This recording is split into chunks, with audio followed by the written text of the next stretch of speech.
Salutations, and welcome to a new installment of our full analysis series. For this episode, we'll be looking at The War of the End of the Days, an Xbox 360 indie first-person shooter. This game was made by Diego Salazar, the man behind Combat Tanks 2, Extreme Ball, Anti-Aircraft Warfare, and Conquest of the Planet Earth. Of his 6 games, The War of the End of the Days is the most well-known and will be the focal point of today's video. The title screen is a static image, with the game's logo over a body of water, and just one option: press start to begin. The main menu background depicts a church, used by the enemy faction for worship. There are 4 options: New and Load Game, How to Play, and Exit. How to Play shows a detailed picture of the game's control scheme. The game has 3 difficulties: Easy, Normal, and Hard. The loading screen shows one of the enemies in this game, a mech with an original design with twin missile launchers. Once the game has finished loading, you can press A to begin. The first mission has the player in a small city, traversing through apartment complexes to reach the invading enemy forces. There are 2 types of mechs: a melee type and a ranged type.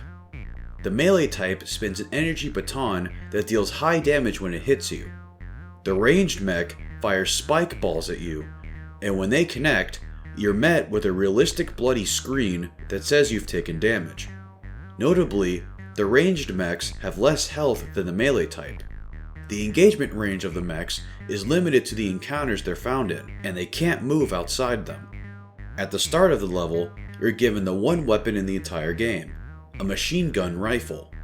Its fire rate is 3 rounds per second, the projectile velocity is 25 world units per second, and you can carry 300 bullets. Its range is rather short, requiring you to be what the game determines to be in range for shots to land. When engaging mechs, certain regions take more damage than others. Shooting the upper area nets you 1 damage per shot, the central region is 2 damage per shot, and the legs are 3 damage per shot. In each level, you can find more ammo via other machine gun rifles, and there's red health boxes that trump the American healthcare system. You cross through the exit door to reach the second level. Mission 2 is not much different from the first, taking place in an urban town.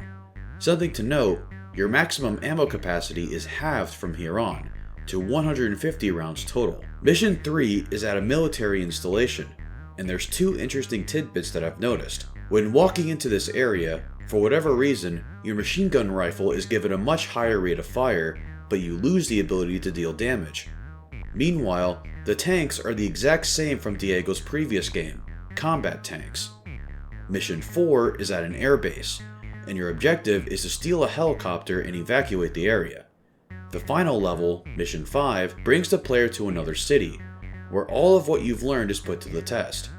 Once you reach the final exit door, you beat the game, and you're taken back to the main menu. What the fuck are you doing, Vadim? I'm recording one of those full analysis episodes. There are people who don't know what Reach Evolved is. What? That's impossible. It's been a mainstay of the channel. You should remind them instead of doing this pointless strike. Alright, I'm going. Get back to work.